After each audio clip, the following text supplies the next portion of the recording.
Agir pour soi. Avertissement par rapport aux propos tenus dans le cadre de cet enregistrement. Je ne demande pas de croire ce qui est dit, mais plutôt de vérifier par vous-même si cela est réel avec votre ressenti ou votre intellect. Bonne écoute.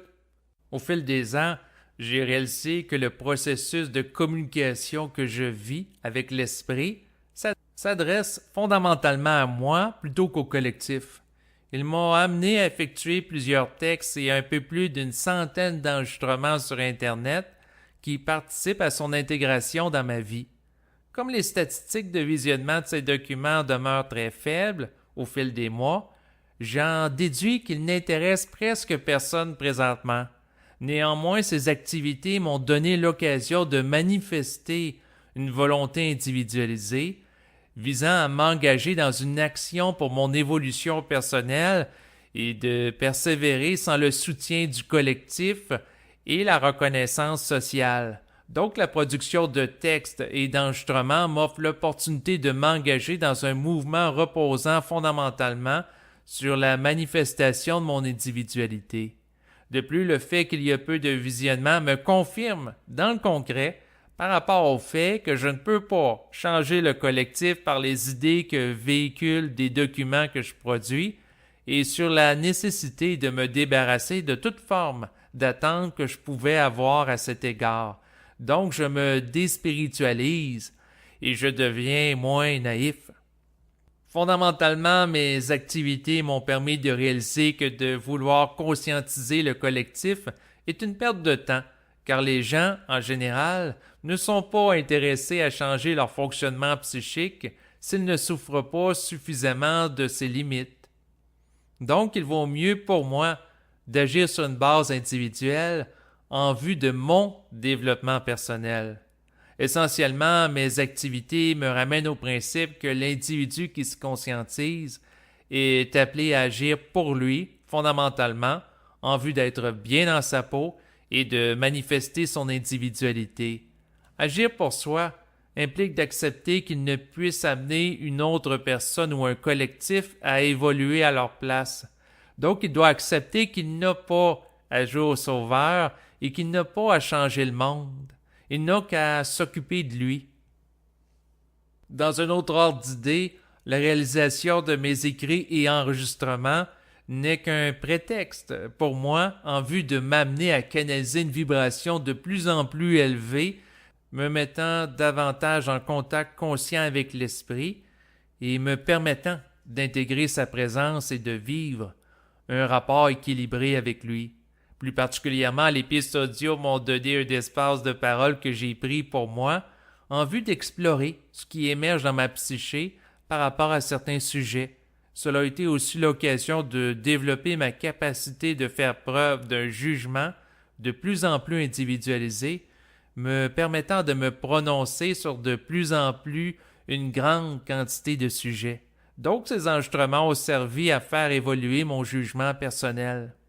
De plus, ces vidéos servent à compenser le fait que je ne peux pas parler de conscience supramentale ouvertement avec la plupart des gens de mon environnement immédiat, au travail, avec mes amis et membres de ma famille, qui ne sont pas concernés par elle et n'étant pas capables d'en saisir la vibration. Donc, ma chaîne YouTube est un espace que je me suis créé pour parler de choses dont je ne parle pas avec des gens en public, dans le but de ne pas leur créer de choc inutile. Elle vise seulement les gens concernés. Ultimement, qu'il y ait beaucoup de visionnements ou non sur ma chaîne YouTube, ce n'est pas important. De toute manière, si j'avais des milliers d'abonnés et que je recevais des centaines de courriels par jour, je n'aurais pas le temps de leur répondre, ou si je leur répondrais, je n'aurais plus de temps pour travailler, d'avoir des loisirs et une vie familiale équilibrée. Par conséquent, mon impopularité me sert et me permet d'avoir une vie privée agréable où je ne me fais pas continuellement aborder par des admirateurs, des journalistes et paparazzis, comme c'est le cas pour des vedettes d'Hollywood. De plus, le fait que je ne suis pas une vedette, cela fait en sorte qu'il y ait plus de gens qui écoutent les enregistrements réellement pour leur contenu plutôt que son messager. Cela sert à faire un triage et m'est utile car je suis seulement intéressé à m'adresser à ceux qui vivent vraiment un contact conscient avec le plan mental dans mes activités de communication. Je ne suis pas intéressé par les gens qui sont fascinés par les vedettes et qui leur vouent un culte comme les adeptes d'une secte. Je m'intéresse seulement aux gens qui sont matures dans leur psyché. Sinon, je fais des entrevues à mon rythme avec des gens que j'apprécie dans l'optique que cela me permet d'être bien dans ma peau et de favoriser mon évolution personnelle. De plus, ces activités m'ont permis de réaliser que je ne dois rien attendre de la part du public. Cette chaîne me confirme dans les faits qu'il existe des gens qui n'apprécient rien. Par exemple, il y a des gens auxquels j'ai répondu à des questions qu'ils m'ont posées et qui ne m'ont jamais remercié par la suite. Il y a des gens qui n'ont peu ou pas de générosité psychique envers autrui. Par contre, il y a quelques individus qui ont une capacité d'appréciation envers autrui, mais elles sont plutôt rares. De voir comment les gens se comportent avec moi et de ressentir la vibration qu'ils dégagent m'a permis de préciser avec lesquels je suis intéressé de tisser des liens ou non. Donc, cela me permet de faire le tri parmi les interlocuteurs potentiels. Également, je suis heureux de ne pas avoir fait de forum de discussion parce que c'est souvent le lieu où les gens cherchent à faire des guerres d'ego en cherchant à avoir l'attention du public et à dominer ces espaces web pour se mettre en valeur. Avoir un forum de discussion nécessite d'en faire la gestion 24 heures sur 24 pour éviter les luttes de pouvoir, l'intimidation, les escalades et les dérapages entre les participants. Je ne suis pas intéressé à me consacrer à cela à temps plein de manière bénévole parce qu'au fil du temps, je me déspiritualise et je deviens de plus en plus tanné des enfantillages. Au fil des mois, de discuter par courriel avec quelques personnes d'un peu partout dans le monde m'ont permis de réaliser qu'il y en a qui sont impliqués dans un processus de conscientisation dispersé à l'échelle du globe. Certains d'entre eux se plaignent de vivre de la solitude et de se sentir incompris par les gens de leur environnement immédiat ne le vivant pas. Aussi, cela a été l'occasion pour moi de réaliser qu'ils sont très rares, ceux parmi eux qui ont la volonté de prendre la parole sur Internet pour eux en vue d'y manifester leurs vibrations. J'ai proposé à certains individus de faire des enregistrements sur le web comme prétexte pour développer leur capacité à manifester une parole vibratoire, mais pour la plupart, cela ne les intéresse pas. Certains me disent ne pas être capables, être gênés, ne pas avoir le vocabulaire, etc. Je leur ai dit que si moi, qui présente de nombreuses lacunes importantes en matière de communication, ai décidé de prendre la parole, eh bien, il y en a aussi certains parmi eux qui sont capables de le faire aussi. Il m'arrive parfois d'être gêné, de manquer de spontanéité, d'hésiter, d'être monotone, de vivre du doute, de parler de manière saccadée, de me méprendre sur le genre de mots et leur prononciation, etc. Par contre, cela ne m'empêche pas d'avancer et de continuer à prendre la parole pour raffiner continuellement ma capacité à communiquer et à manifester ma vibration. Mieux vaut rester en action et persévérer pour soi, même si c'est pas parfait, que de rien faire du tout et d'être dépendant des autres. Si j'avais attendu que ma parole soit parfaitement ajustée avec le plan mental pour parler, je n'aurais jamais fait d'enregistrement et je ne me serais pas donné accès à mon savoir en le canalisant en m'exprimant.